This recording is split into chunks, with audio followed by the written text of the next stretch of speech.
Bien, ce soir nous parlons de l'Église. Je l'ai nommée Église 2 parce que nous avons déjà eu un séminaire il y a quelques mois sur l'Église.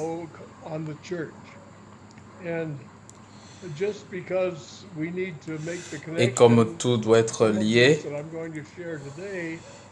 je vais rafraîchir votre mémoire et nous allons débuter à partir de certaines choses dont on a déjà parlé. Mais c'est important qu'on fasse cette répétition.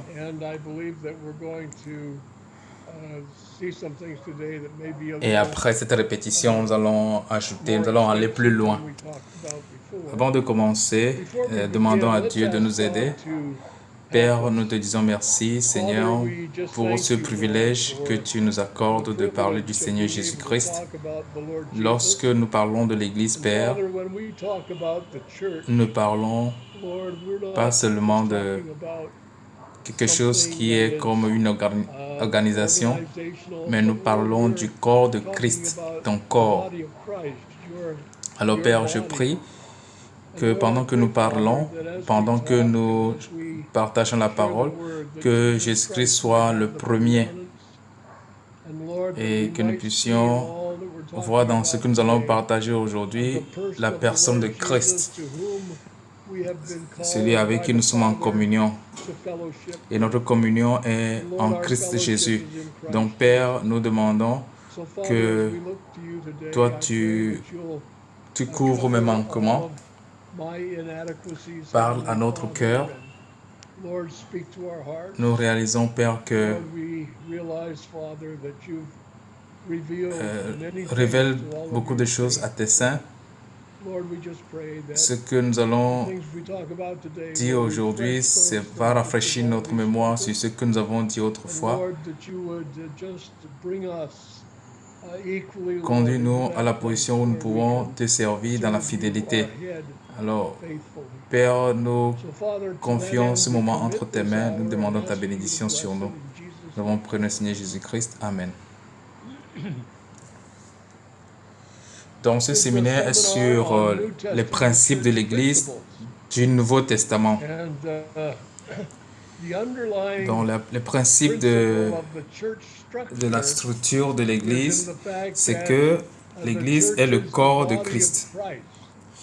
Paul a écrit aux chrétiens d'Éphèse, dans Éphésiens chapitre 1, verset 15, « C'est pourquoi, moi aussi, ayant entendu parler de votre foi au Seigneur Jésus et de votre amour pour tous les saints. »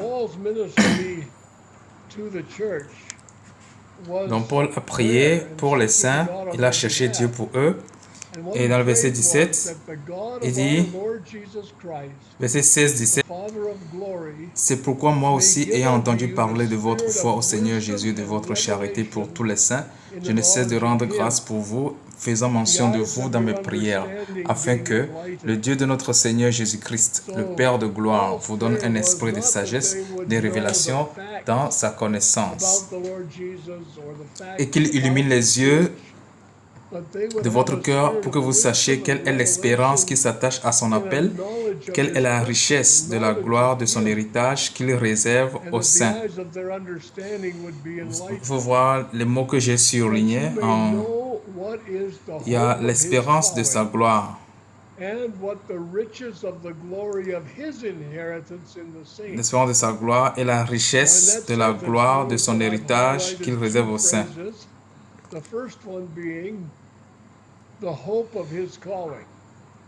La gloire de son héritage qu'il réserve aux saints. Donc, c'est deux côtés du message. Le premier côté, c'est l'espérance de notre appel. Et le deuxième côté, c'est l'héritage qu'il réserve aux saints. Donc, tout ça, ça parle de qui? De Jésus-Christ. Verset 19. « Et quelle est envers nous qui croyons l'infinie grandeur de sa puissance se manifestant avec efficacité par la vertu de sa force. » Donc, ce n'est pas la puissance pour guérir, la puissance pour faire des choses.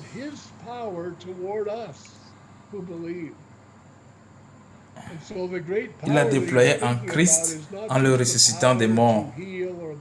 Donc, sa force, il a déployé en Christ en le ressuscitant des morts, en le faisant asseoir à sa droite dans les lieux célestes, au-dessus de toute domination, de toute autorité, de toute puissance, de toute dignité et de tout nom qui peut se nommer, non seulement dans le siècle présent, mais encore dans le siècle à venir. Ici, j'ai l'image d'un homme. Cet homme représente le Seigneur Jésus-Christ. Donc, il a été homme dans tous les sens du terme. En lui se trouve toute la plénitude de Dieu. Il était sur la terre, mais il est aussi du ciel. Il était au ciel et il est venu sur terre. Il a porté un corps. Ce corps sans péché, qui est le dernier Adam, il a offert ce corps pour notre rédemption et il a porté tous nos péchés sur lui. Je sais que nous le savons déjà, mais je le répète, il a porté sur lui tous nos péchés et il est allé sur la croix. Il a payé les pénalités pour nos péchés avec son propre corps sur la croix. Et 3 jours après, il est ressuscité des morts et il a passé 40 jours avec ses disciples, leur enseignant les choses sur le royaume de Dieu. Et après, il est monté au ciel. Et lorsqu'il est monté au ciel, il n'est pas monté comme le corps de Christ qui était dans le monde.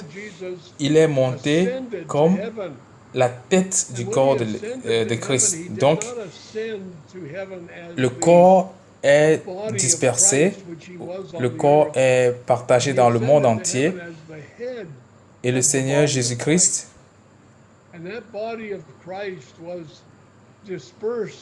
si on peut le dire, s'est multiplié en plusieurs membres, si on peut le dire ainsi. Donc, le corps de Christ est toujours sur la terre. Jésus-Christ il est la tête de l'Église, il est la tête du corps. Et c'est lui seul qui est la tête sur toute l'Église, l'Église qui est son corps. Verset 22, il a mis tout sur ses pieds et il a donné pour chef suprême à l'Église, qui est son corps, la plénitude de celui qui remplit tout en tous. Au-dessus de toute domination, de toute autorité, de toute puissance, de toute dignité et de tout nom qui peut se nommer, non seulement dans le siècle présent, mais encore dans le siècle à venir. Donc, toute domination, toute autorité, toute puissance se trouve sous Jésus-Christ. Et nous reconnaissons que nous avons le Seigneur Jésus-Christ lui-même.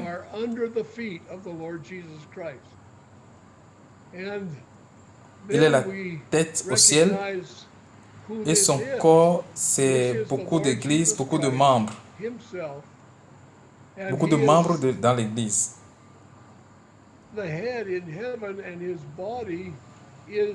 En ceci, nous reconnaissons que tout membre du corps a une fonction. Nous ne sommes pas spectateurs. Nous sommes des membres qui avons des fonctions dans le corps appelé l'Église.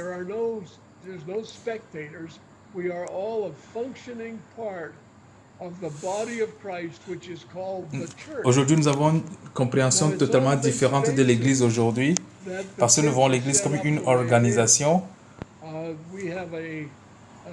Nous voyons l'Église comme quelqu'un qui a comme une entreprise qui a un PDG, un CEO.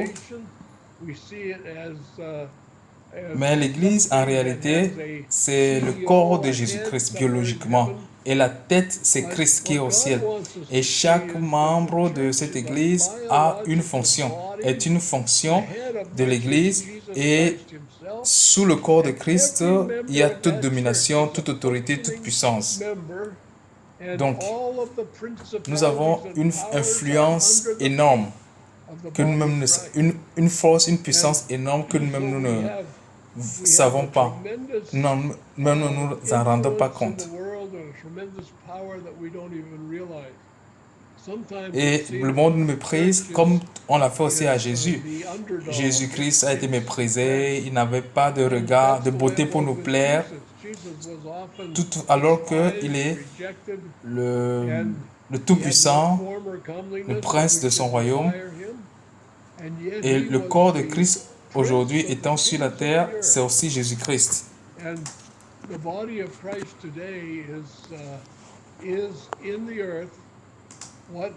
Voyons 1 Jean chapitre 4 verset 17. Tel il est, tel nous sommes aussi dans ce monde. C'est en cela que l'amour est parfait en nous, afin que nous ayons l'assurance au jour du jugement.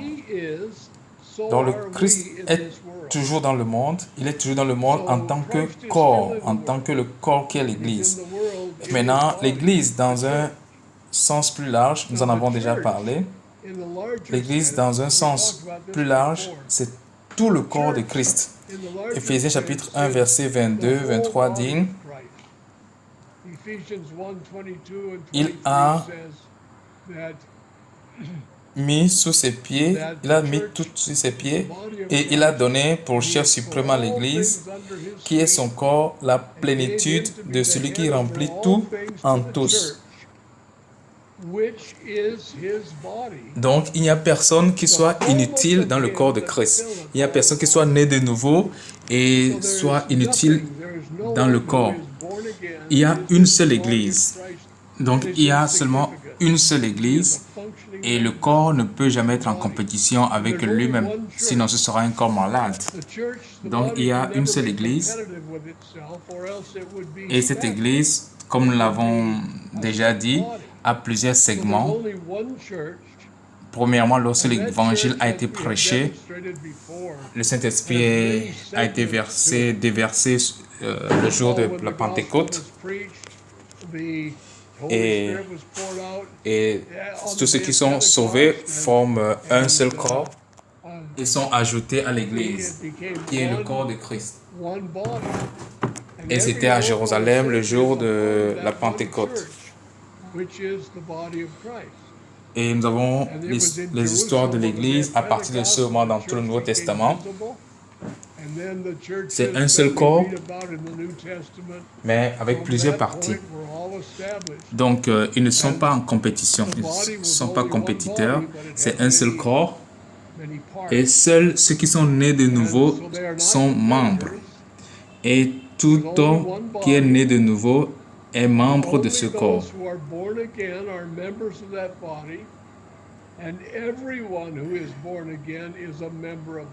Donc, quelle que soit la manière dont les saints sont différents, ils sont toujours membres d'un seul corps.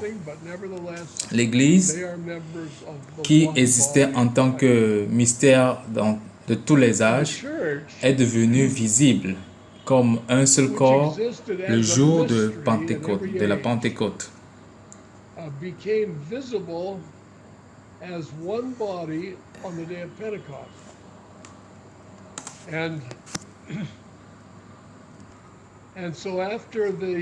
Alors ils retournèrent à Jérusalem de la montagne appelée des Oliviers, qui est près de Jérusalem à la distance d'un chemin de sabbat. Quand ils furent arrivés, ils montèrent dans la chambre haute où ils se tenaient d'ordinaire. C'était Pierre, Jacques, Jean, André, Philippe, Thomas, Barthélemy, Matthieu, Jacques, fils d'Alphée, Simon le Zélote et Jude, fils de Jacques. Tous d'un commun accord persévéraient dans la prière avec les femmes et Marie, mère de Jésus, avec les frères de Jésus. Ça, c'est l'histoire de disciples qui, après avoir vu Jésus-Christ monter au ciel, pendant qu'ils étaient là en train de regarder, les anges leur ont dit, pourquoi vous êtes ici, pourquoi vous vous arrêtez à regarder au ciel? C'est Jésus qui a été enlevé au milieu de vous, viendra de la même manière que vous l'avez vu aller au ciel. Donc, si vous voyez, après, donc, ils sont partis. Ils étaient 11 disciples. Si vous comptez les noms qu'on a lus ici, ils étaient 11 ici parce que Judas, il s'est suicidé, il n'est plus parmi les 12. Donc, ces 11 apôtres ont continué avec un même cœur dans la prière, avec d'autres femmes, Marie, mère de Jésus, avec les frères de Jésus. Donc, il y avait aussi d'autres personnes qui se sont ajoutées aux disciples. Verset 15, en ces jours-là, Pierre se leva au milieu des frères. Le nombre de personnes réunies était environ 120. Donc, le nombre de personnes était environ 120.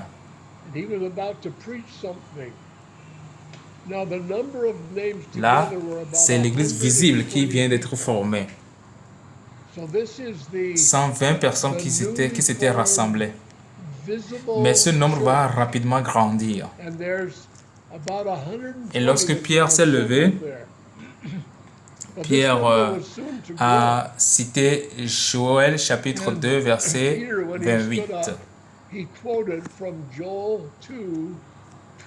Joël chapitre 2, verset 28. Après cela, je répandrai mon esprit sur toute chair. Vos fils et vos filles prophétiseront.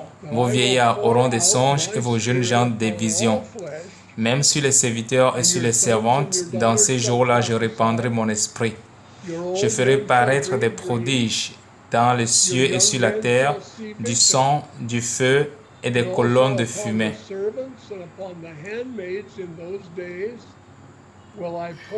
Le soleil se changera en ténèbres et la lune en sang avant l'arrivée du jour de l'Éternel, de ce jour grand et terrible. Alors, quiconque invoquera le nom de l'Éternel sera sauvé.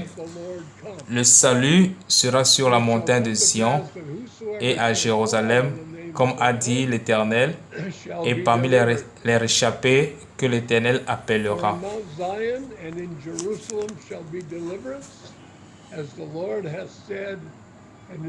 Et c'était une partie de passage que j'ai mis en gras. Il dit, Joël dit, je répandrai de mon esprit sur toute chair.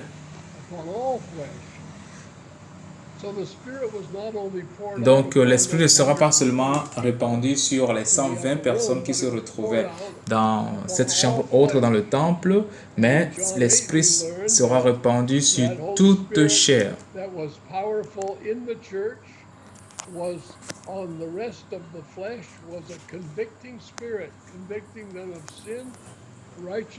Donc, cela veut dire que cet esprit qui a été répandu sur l'Église, qui se trouve dans l'Église, est aussi sur toute chair et a pour but de nous convaincre du péché, de convaincre de la justice et du jugement. Donc, le Saint-Esprit va travailler dans deux voies, selon deux voies. La première voie, c'est travailler dans l'Église et aussi travailler sur les autres, les âmes, les âmes. Donc, nous qui sommes dans l'Église, nous devons garder cela à cœur. Que le Saint-Esprit n'œuvre pas seulement en nous, mais il travaille aussi dans le monde pour que les hommes soient convaincus du péché, de la justice et du jugement. Donc, le travail que l'Église doit faire,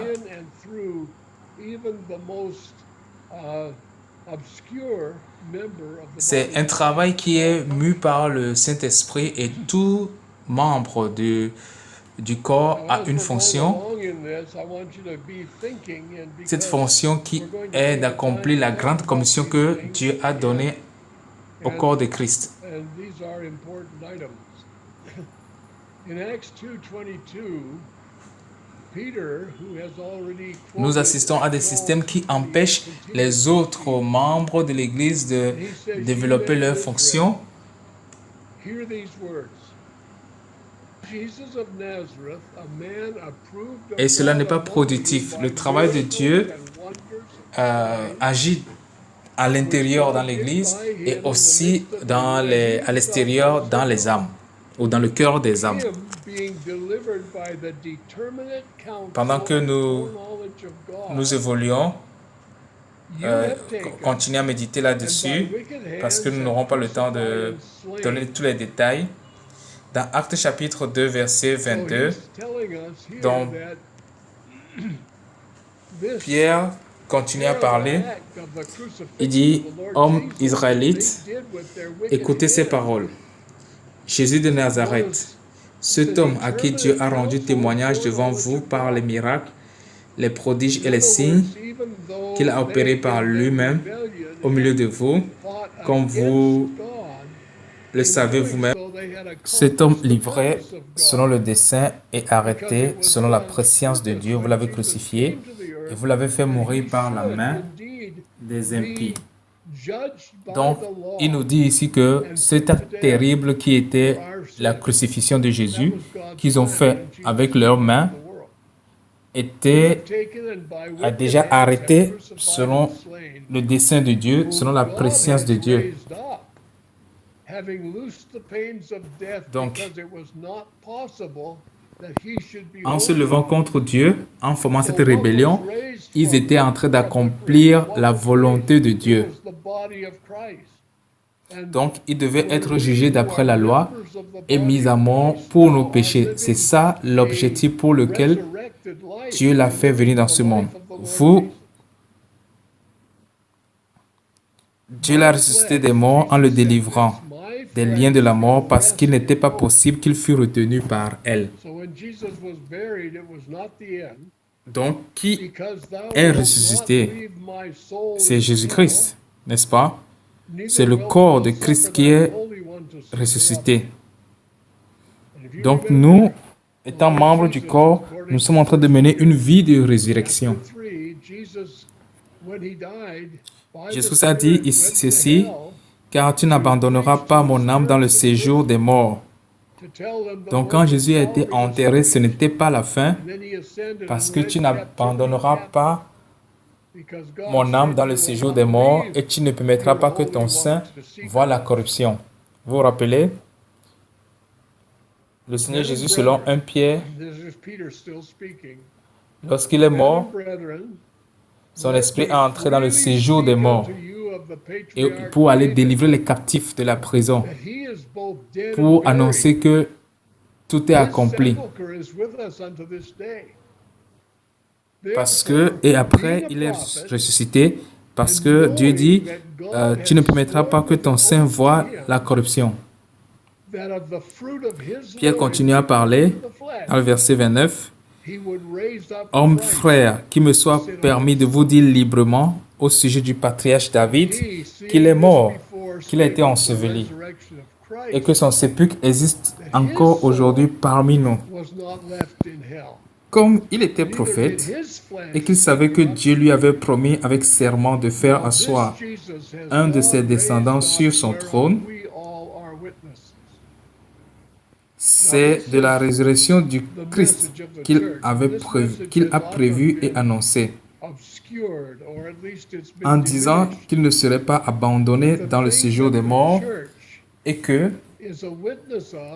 sa chair ne verrait pas la corruption. Donc, ce Jésus que Dieu a ressuscité, nous en sommes tous témoins. C'est ça le message de l'Église. Des fois, nous diminuons ce message. Mais ce que l'Église doit témoigner, c'est la résurrection de Christ. Ce Jésus que Dieu a ressuscité, nous en sommes tous témoins. Notre message, c'est Jésus-Christ qui est ressuscité de la mort. Et nous, tous, collectivement, nous formons le membre du corps de Christ. Et toute domination, toute autorité se retrouve sous nos pieds. Nous surmontons, nous vaincons tout par le sang de l'agneau. Donc, il s'adresse ici aux membres, ceux en qui Jésus-Christ demeure, ceux qui sont conduits par l'Esprit. Le corps est dirigé par la tête et il est assis dans le lieu céleste. Verset 36. Que toute la maison d'Israël sache donc avec certitude que Dieu a fait Seigneur et Christ, ce Jésus que vous avez crucifié. Il y a une chose que l'Église doit savoir et consolider, c'est que Jésus-Christ n'est pas seulement le Christ, mais il est loin de Dieu et il est aussi le Seigneur. Et s'il est Seigneur, ça veut dire qu'il est le commandant suprême du corps, de son corps. Donc Jésus-Christ est Seigneur. Si on confesse de notre bouche le Seigneur Jésus. Et nous croyons que Dieu l'a ressuscité des morts et nous sommes sauvés. C'est ce que l'apôtre Paul dit. Maintenant, tout Israël doit le savoir. Nous avons ici 4 cerceaux qui représentent les nations. Premièrement, Jérusalem, Samarie, Judée. Donc, l'évangile a commencé à être exporté de Jérusalem et dans la Judée.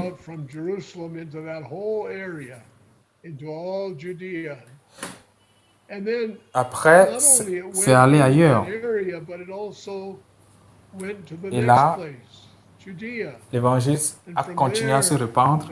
Après, c'est parti ailleurs, les nations, à d'autres nations. Et là-bas aussi, l'évangile a été prêché. Et l'évangile s'est propagé dans toutes ces localités.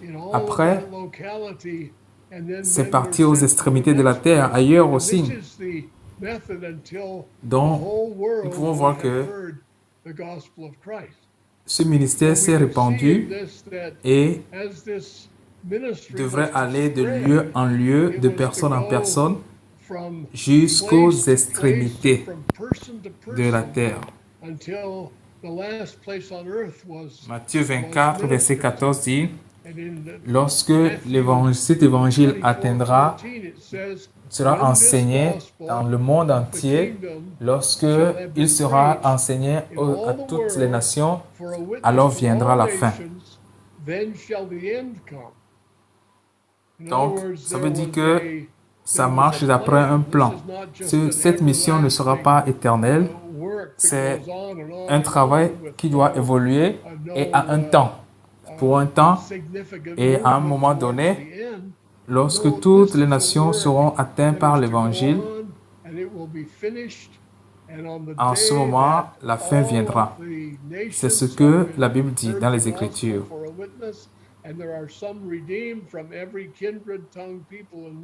Donc, chaque membre du corps de Christ est un participant à cette commission. Toujours pour nous rafraîchir la mémoire, d'après l'Église qui a commencé à Jérusalem, après Antioche, Corinthe, Thessalonique, Colosse, Bérée, Lystre, Philippe, Éphèse, comme on voit dans le Nouveau Testament. Mais c'est une seule Église, c'est un seul corps qui est dispersé, qui s'est propagé dans le monde. Alors ça, c'est le principe. Ça, c'est la raison d'être de l'Église et comment ça a débuté dans le Nouveau Testament. On a vu que l'Église est le corps de Christ. Et le corps est décrit comme le sel, comme la lumière. Le And it's sel described as being light, change le goût, and it was to rehausse be le goût sprinkled et la and lumière, change the flavor cette église doit of être everything. la lumière. That was the Ça doit être salt. son Then it was objectif, être la to lumière et bring le sel. light to a dark world. That was Dans the Actes light. chapitre 2, And this verset church is 37, to be just that. And après that avoir should be the entendu ce objective discours, that we see as believers. ils eurent le cœur vivement touché Acts et ils dirent à 2:37. Pierre Now, et aux autres apôtres, when they heard Hommes frères, que this, ferons-nous? they were pricked in their heart. And they said unto Peter and to the rest of the apostles, La Men and réponse que Pierre a brethren, donnée, what c'est shall que we do? repentez-vous et que chacun de vous soit baptisé au nom de Jésus-Christ pour le pardon de vos péchés et vous recevrez le don du Saint-Esprit. And be baptized, every one of you, in the name of the Lord Jesus, Car la promesse est pour vous, pour vos enfants et pour tous ceux qui sont au loin, en aussi grand nombre que le Seigneur notre Dieu les appellera. for the promise is unto you and to your children. And to Alors all notez that que are far quand ils ont off, dit even as many as the Lord our God que shall devons-nous call. faire, Pierre a donné une réponse spécifique. Il a dit d'abord quoi? When they said, Repentez-vous. What shall we Donc do? changez votre cœur. Peter gave them a specific. Changez votre cœur par rapport à response. He Jésus-Christ. said, first of all, repent, change your mind. Vous devez What were reconnaître they to que change their mind about? They were to change their mind about the cet Lord homme Jesus. que vous avez méprisé est plutôt le Seigneur, Recognize est that. le Messie.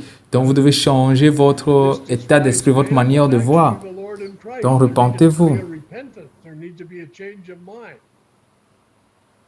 And then they were to be baptized. Donc l'Écriture dit que ils And seront baptisés so, pour le pardon de leurs péchés et ils recevront le don du Saint-Esprit. for the remission of sins, Maintenant, lorsque nous continuons la lecture de la Bible, l'étude approfondie de la Bible nous montre que as we read on, le we baptême- realize that baptism was not the le baptême saving ne factor. donne pas le salut. Le baptême n'est pas le facteur qui donne le salut, mais le baptême, c'est un facteur de séparation. Le baptême est une séparation. But when they received the gift of the Holy Spirit, they received the gifts also of the Holy Et après cela, ils recevront le don du Saint-Esprit. Donc, il y a un don qu'ils vont recevoir. Et dans Romains chapitre 12, nous voyons que tous ceux qui ont reçu le Saint-Esprit ont eu des dons. Et ces dons ont un but précis, c'est pour amener l'Église à accomplir sa commission. La promesse est faite à Israël, à vos enfants et aussi à tous ceux qui sont loin. Verset 40, et par plusieurs autres paroles, il les conjurait et les exhortait, disant, sauvez-vous de cette génération perverse. Donc le salut, ce n'est pas seulement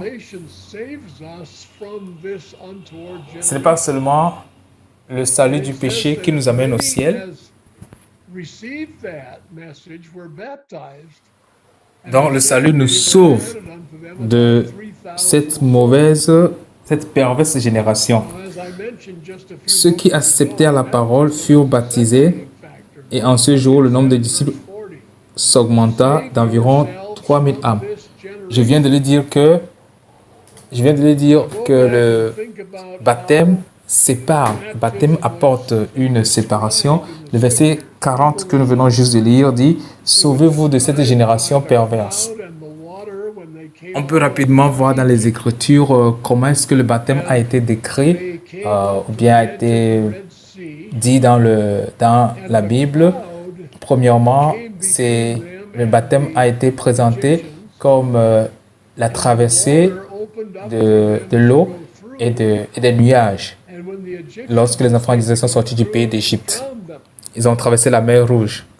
Au bord de la mer Rouge, et les nuages, la nuée et la colonne de nuée les séparaient des Égyptiens et la mer Rouge s'est ouverte et ils ont traversé à sec. Lorsque les Égyptiens ont voulu entrer, ils ont été noyés. Et ce qui s'est passé en ce moment, c'est que ils étaient séparés de ceux qui les avaient tenus en captivité. Donc, le baptême veut dire la séparation. Ils sont séparés de l'ancien monde. Il y a aussi le baptême qui est révélé à travers l'arche de Noé. Ils sont entrés dans l'arche de Noé et vous savez que l'arche représente Jésus-Christ. L'arche représente aussi le salut. Ils sont sauvés de quoi?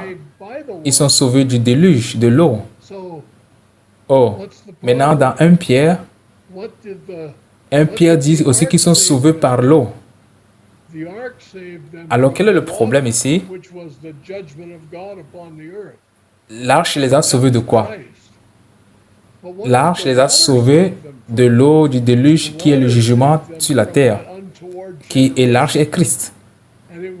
Et maintenant, le déluge, l'eau les a sauvés de quoi? L'eau les a sauvés de cette génération perverse. L'eau les a séparés de la génération perverse. Donc, c'est comme ça que Pierre explique le baptême. Ils ont été séparés de cette génération perverse. Donc, lorsque nous venons à Christ, nous sommes sauvés. Et lorsque nous nous faisons baptiser, nous sommes séparés du monde. Donc, le baptême, c'est un lieu de séparation. Pourquoi sommes-nous séparés? Pourquoi nous devons-nous être séparés? Parce que nous sommes un corps, nous sommes le corps de Christ, nous sommes membres du corps de Christ. Donc, Christ est totalement séparé du monde. Donc, tout change. Donc, Jésus-Christ s'est crucifié pour nous et nous sommes crucifiés pour le monde. Donc, l'Église est mise à part.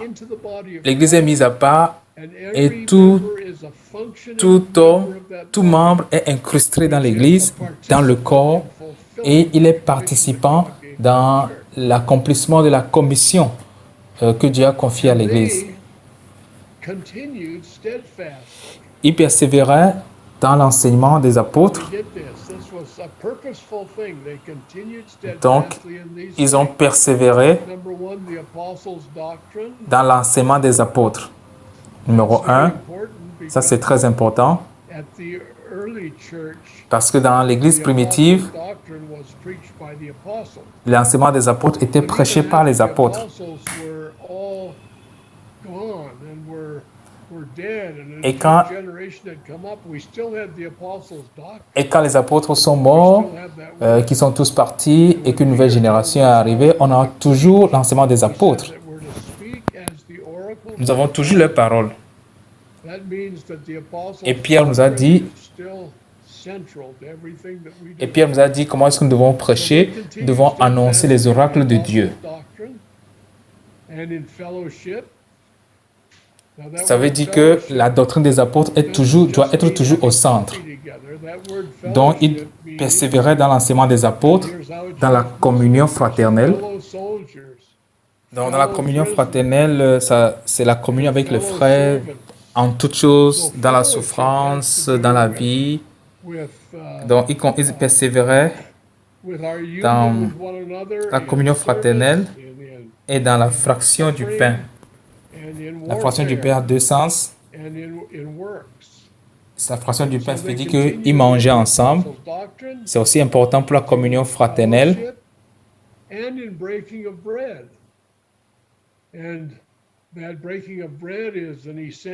Et la fraction du pain aussi peut signifier se rappeler du retour de Christ. Donc, ils persévéraient dans l'enseignement des apôtres, dans la communion fraternelle, donc ils se rassemblaient, et pas seulement au lieu de rassemblement, même chez eux, il y a toujours la communion fraternelle, il y a la fraction de pain et dans la prière. Donc, il y avait aussi la prière.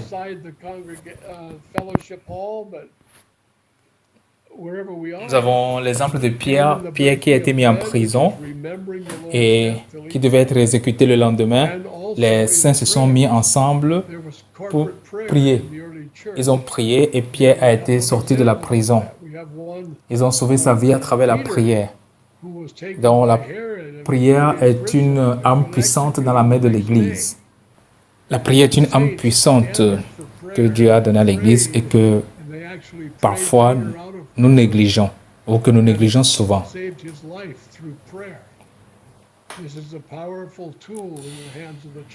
La crainte s'emparait de chacun et il se faisait beaucoup de prodiges et de miracles par les apôtres.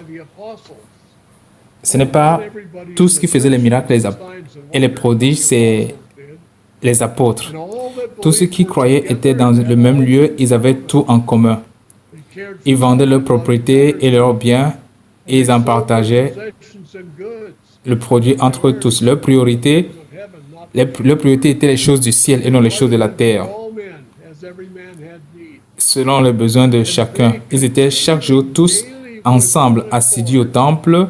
Ils rompaient le pain dans les maisons et prenaient leur nourriture avec joie et simplicité de cœur, louant Dieu et trouvant grâce auprès de tout le peuple. Et le Seigneur ajoutait chaque jour à l'Église ceux qui étaient sauvés. Donc nous voyons un mouvement qui est en train de grandir. Ce n'est pas encore une organisation. C'est quelque chose qui a commencé le jour de la Pentecôte. Et il y a un temps où l'organisation va venir dans l'Église. Dans Actes chapitre 6, en ce temps-là, le nombre des disciples augmentait et les hellénistes murmuraient contre les Hébreux parce que leurs veuves étaient négligées dans la distribution qui se faisait chaque jour. Donc nous voyons un problème ici qui vient.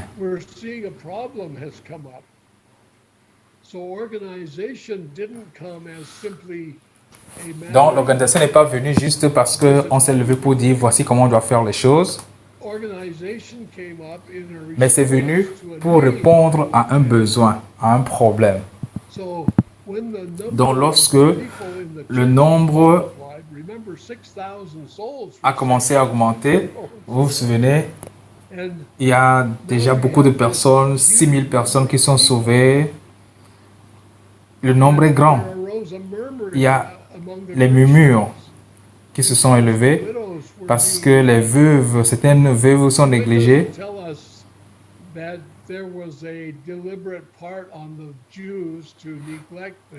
Il ne nous est pas dit si c'est de manière délibérée que les Juifs ont négligé les Grecs.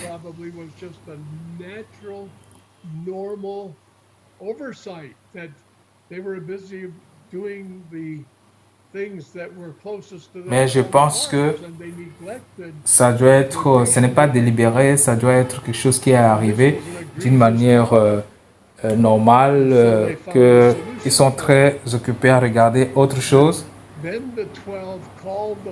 et ils ont négligé ce qu'ils doivent faire dans la supervision. Alors cela a causé un grand problème. Alors il faut qu'ils trouvent une solution. Les 12 convoquèrent la multitude des disciples et dirent « Il n'est pas convenable que nous laissions la parole de Dieu pour servir aux tables. »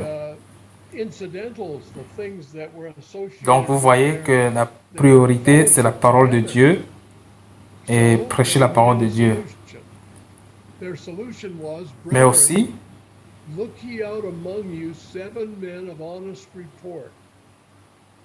ils doivent aussi trouver la solution à cet incident. Donc il faut une solution. Et la solution était, frères, choisissez parmi vous 7 hommes de qui l'on rende un bon témoignage, qui soit plein d'Esprit Saint et de sagesse, et que nous chargerons de cet emploi. Et nous continuerons à nous appliquer à la prière et au ministère de la parole. Donc, en maintenant la priorité de la commission que Dieu a confiée à l'Église, ils ont choisi des personnes, des gens honnêtes. Et on les appelle les diacres. Pourquoi nous les appelons les diacres? Parce qu'il Ils sont des serviteurs qui vont s'occuper des veuves et des gens de l'Église.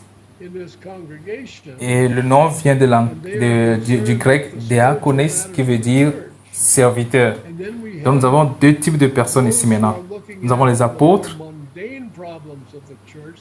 qui sont les anciens de cette congrégation. Eux, ils s'occupent du côté spirituel de l'Église, des choses spirituelles. Et maintenant, ceux qui s'occupent des affaires courantes, des affaires terrestres. Et pour ce grand nombre, il y a 7 hommes qui ont été choisis pour faire ce travail. Donc, nous avons déjà deux segments qui sont dans l'organisation de l'Église. Et quand Paul a écrit à l'église de Philippe, il a dit, il adresse la lettre aux anciens et aux diacres qui sont à Philippe. Donc les anciens qui sont les surveillants et les diacres. Donc maintenant, il y a trois groupes de personnes qui sont reconnues dans l'église. Il y a les saints, les fidèles. Il y a les anciens et les évêques et maintenant les diacres. Donc voilà l'organisation structurelle qui se vient de maintenant dans l'Église. Cette proposition plut à toute l'Assemblée. Ils élurent Étienne, homme plein de foi et d'Esprit Saint, Philippe, Procore, Nicanor, Timon, Parména et Nicolas, prosélytes d'Antioche. Ils les présentèrent aux apôtres qui, après avoir prié, leur imposèrent les mains. La parole de Dieu se répandait de plus en plus, le nombre de disciples augmentait beaucoup à Jérusalem et une grande foule de sacrificateurs obéissait à la foi.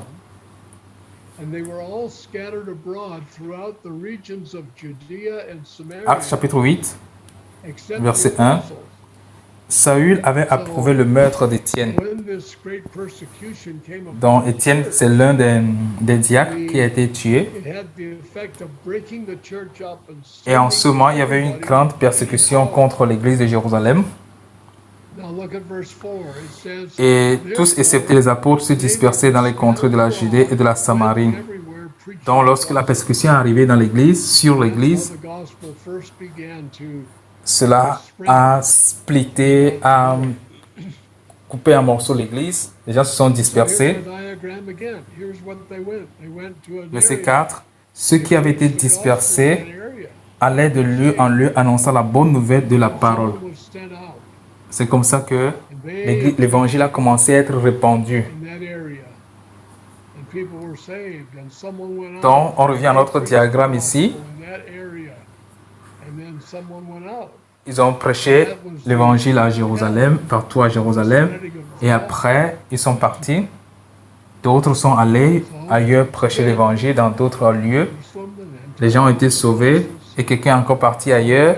Il a prêché l'évangile dans un autre lieu, et quelqu'un aussi est parti de là. Il a annoncé l'évangile dans d'autres lieux, et c'est comme ça que l'évangile s'est répandu. Une fois encore, c'est comme ça que, à partir de Jérusalem, l'évangile atteint le monde entier. Acte chapitre 13. Il y avait dans l'église d'Antioche des prophètes, des docteurs. Donc ici, on voit des gens qui exercent leur ministère selon le don qu'ils ont reçu. Donc, il y a 5 noms qui ont été donnés ici. Barnabas, Simon, appelé Niger, Lysius de Cyrène, Manaën, qui avait été élevé avec Hérode le tétrarque, et Saul. Donc, on reconnaît bien 2 personnes ici, Barnabas et Saul. Pendant qu'ils servaient le Seigneur dans leur ministère et qu'ils jeûnaient, le Saint-Esprit dit, « Mettez-moi à part Barnabas et Saul pour l'œuvre à laquelle je les ai appelés. » Et alors, après avoir jeûné et prié, ils leur imposèrent les mains et les laissèrent partir. Donc, c'est ça l'apôtre.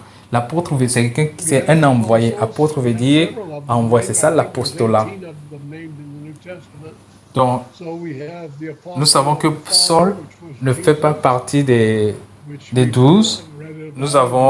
Et il n'a pas aussi remplacé Judas parce que nous avons plusieurs apôtres. Je pense qu'il y a 18 noms d'apôtres qui sont, oui, 18 noms, 18 apôtres. Donc, nous avons l'apôtre du Père qui est Jésus-Christ. On peut le voir dans le livre des Hébreux.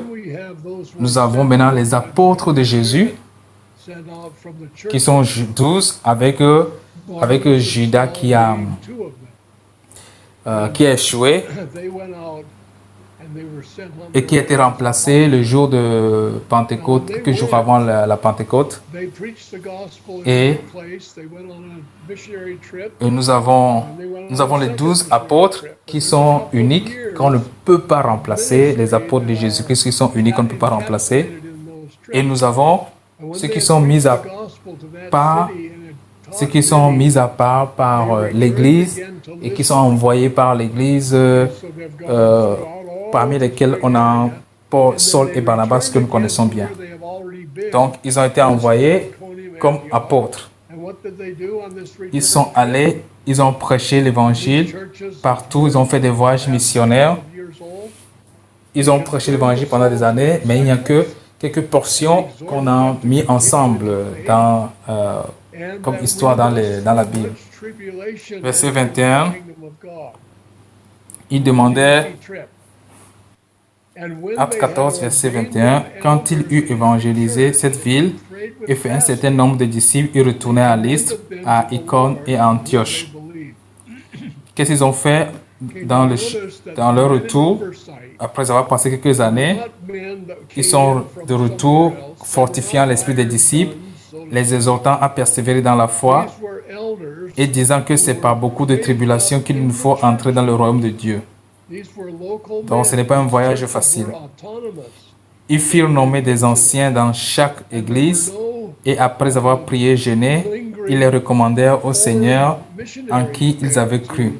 Remarquez que ces personnes qu'ils ont recommandées ne sont pas des gens qui sont venus de l'extérieur. On ne les a pas loués ou recrutés de l'extérieur pour venir diriger, administrer l'église.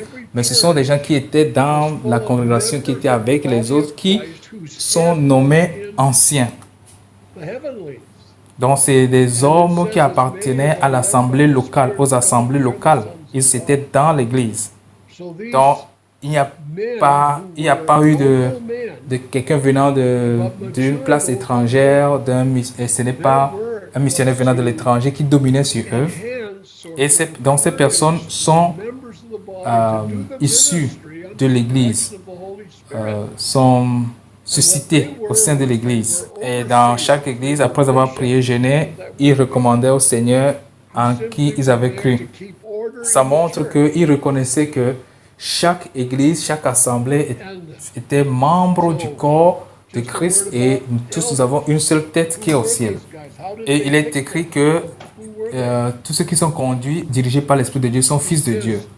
Donc ces hommes qui sont des hommes locaux, mais matures, leur travail c'est d'encourager les membres du corps de Christ à avancer selon la conduite du Saint-Esprit.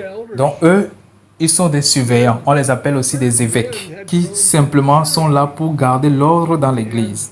Nous allons parler un peu des anciens. Les anciens, qui sont-ils? Comment sont-ils choisis?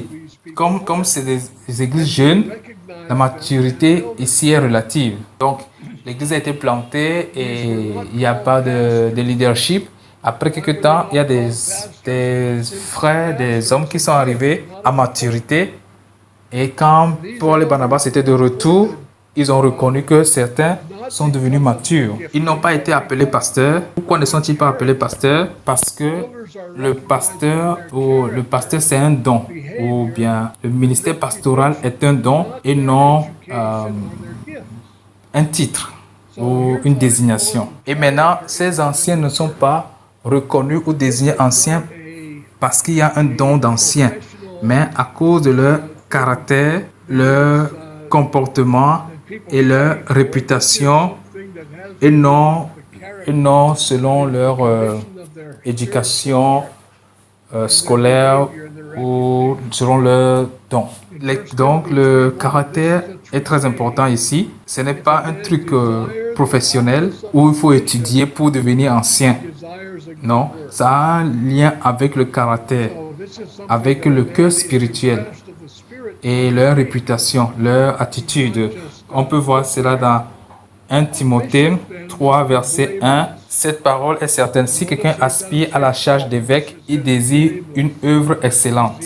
Verset 2. Il faut donc que l'évêque soit irréprochable, mari d'une seule femme, sobre, modéré, réglé dans sa conduite, hospitalier, propre à l'enseignement. Donc, il ne doit pas être quelqu'un qui n'est pas marié. Il ne doit pas être célibataire. Sobre, ça ne veut pas dire qu'il ne boit pas. Ça veut dire qu'il est sobre dans sa mentalité, posé, vigilant dans sa mentalité. Il est mari d'une seule femme, c'est-à-dire qu'il n'est pas polygame. Il est réglé dans sa conduite, il est hospitalier et il est propre à l'enseignement. Ça ne veut pas dire qu'il a le ministère ou le don de l'enseignement, mais c'est qu'il est capable d'instruire. Il n'est pas nécessairement quelqu'un qui va parler dans le public, mais c'est quelqu'un qui peut instruire les frères et sœurs, qui peut les conduire sur le chemin de la vérité. Il faut qu'il ne soit ni adonné au vin, ni violent. La violence que nous connaissons souvent, c'est les rebelles, les gens qui réclament des choses, qui font la grève. Il ne doit pas être quelqu'un qui organise des grèves pour son propre profit. Il doit être indulgent, pacifique, désintéressé. Il faut qu'il dirige bien sa propre maison et qu'il tienne ses enfants dans la soumission et dans une parfaite honnêteté. Car si quelqu'un ne sait pas diriger sa propre maison, comment prendra-t-il soin de l'Église de Dieu? Il ne faut pas qu'il soit à nouveau converti de peur qu'enflé d'orgueil, il ne tombe sous le jugement du diable. Il faut qu'il reçoive un bon témoignage de ceux du dehors. Ça veut dire qu'on ne le connaît pas en ville comme un gangster, comme un mauvais type, comme un bandit. Il a une bonne réputation aussi des gens du dehors.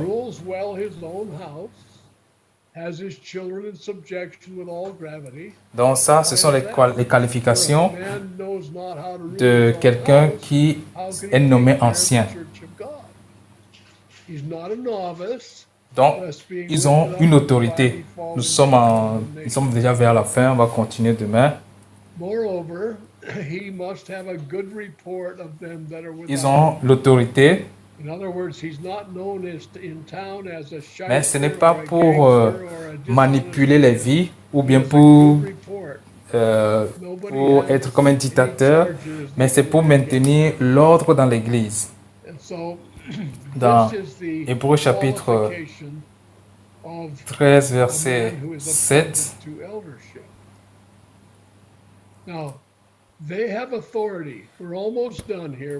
il y a le conseil qui est donné à la congrégation. Souvenez-vous de vos conducteurs qui vous ont annoncé la parole de Dieu. Considérez quelle a été la fin de leur vie et imitez leur foi.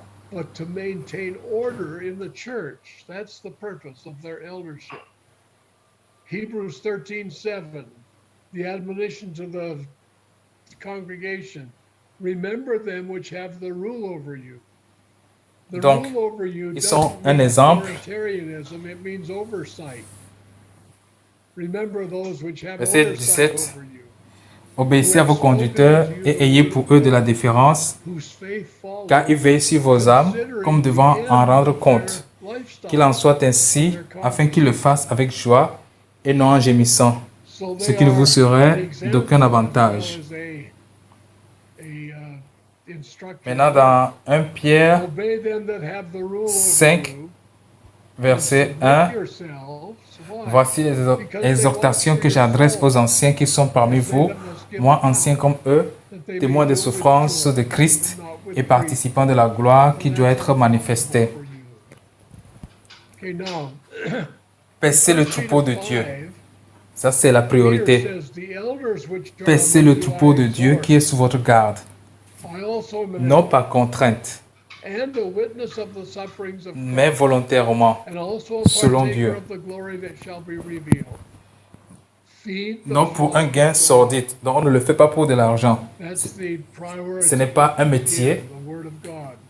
C'est une position que Dieu vous donne, mais avec dévouement. Non comme dominant sur eux, sur ceux qui vous sont échus en partage, mais comme étant les modèles du troupeau. Donc, ceux qui ont été dans cette église, qui ont grandi avec cette église-là, dans cette église locale, et qui ont eu un bon exemple, et qui ont été considérés pour la position d'anciens, c'est eux qui se chargent du troupeau. Nous allons nous arrêter ici pour prendre des questions et des commentaires. Donc maintenant, je vais cesser de parler. Je vais cesser de parler et c'est votre tour maintenant. Je vais vous écouter et vous poser des questions aussi. Et je ne suis pas le seul à répondre. Quelqu'un d'autre aussi peut répondre.